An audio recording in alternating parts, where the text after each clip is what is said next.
Seorang lelaki yang fasik tidak sama taraf dan martabat dan logiknya adalah tidak sekufu untuk pasangan seperti ini jauh lebih bahagia dari mereka.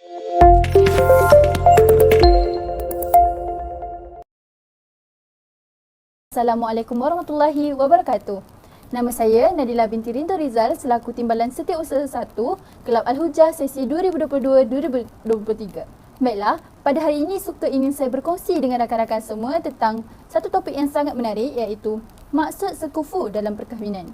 Sekufu atau kesepadanan dalam bahasa Arab juga disebut dengan istilah kafa'ah. Dari segi bahasa, kafa'ah ini juga boleh didefinisikan dengan maksud sama ataupun seimbang.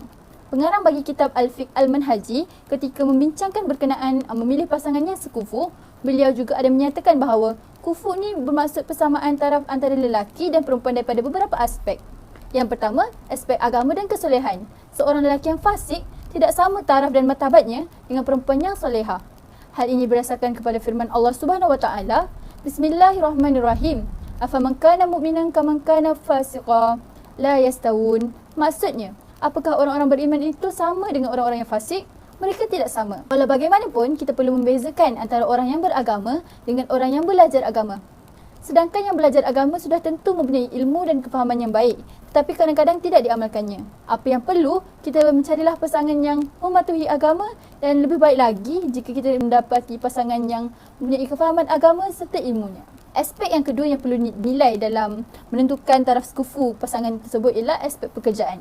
Seseorang yang mempunyai pekerjaan yang bertaraf rendah, sebagai contoh seperti tukang sapu, tukang bekam, pengembala ternakan, pencuci tandas, secara logiknya adalah tidak sekufu untuk mengahwini anak perempuan seorang ilmuwan, hakim atau ahli perniagaan. Namun, jika kedua-dua pasangan dan keluarga saling meredai, maka perkara ini tidaklah menjadi sebuah halangan kepada mereka. Sebenarnya pekerjaan ini boleh kita bahagikan kepada dua. Yang pertama, ada yang mulia tetapi bukanlah kaya. Yang kedua, ada pula yang nampak biasa-biasa sahaja tetapi boleh menghasilkan jutaan ringgit apabila mereka ni mempunyai kreativiti, inovasi dan pandai mencari pasaran serta peluang untuk menjadi pendapatan melalui pelaburan dan perniagaan. Aspek ketiga pula ialah tidak cacat. Pasangan tersebut tidaklah mempunyai kecacatan yang boleh menyebabkan pasangannya berhak untuk memilih untuk memfasahkan perkahwinan mereka. Sebagai contoh, seorang lelaki yang gila ataupun mempunyai penyakit sopak tidak sekufu untuk menikahi seorang wanita yang tidak berpenyakit seperti itu. Cacatan juga boleh kita bahagikan kepada dua bahagian. Yang pertama, cacat yang mengaibkan seperti HIV, AIDS, kusta, gila dan lain-lain. Perkara ini sebaik-baiknya dielakkan, melainkan wujudnya persetujuan dan kefahaman yang jelas daripada kedua-dua belah pihak. Yang kedua, kecacatan yang kecil seperti cacat sebahagian anggota badan, namun kefungsiannya masih berlaku. Yang ini tidaklah menjadi penghalang dalam membina dan melayari bahtera kehidupan dengan sebaiknya.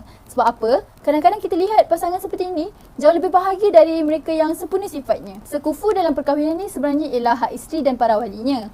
Walaupun kufu tersebut bukannya syarat sah nikah, tetapi ia perlu untuk mengelakkan perkara yang buruk terhadap isteri dan para walinya, selain daripada mampu menjamin kelangsungan hidup suami isteri pada masa akan datang.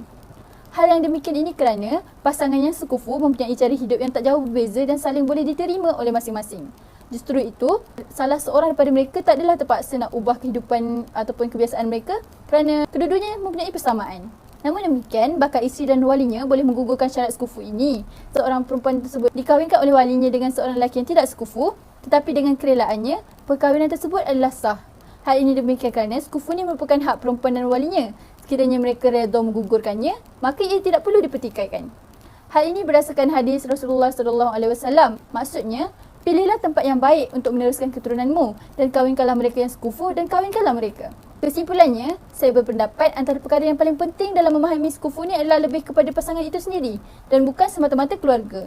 Sebagai contoh, dua orang pelajar yang merupakan lepasan daripada universiti, sedangkan antara kedua keluarga tu mungkin terdapat perbezaan taraf kehidupan mereka.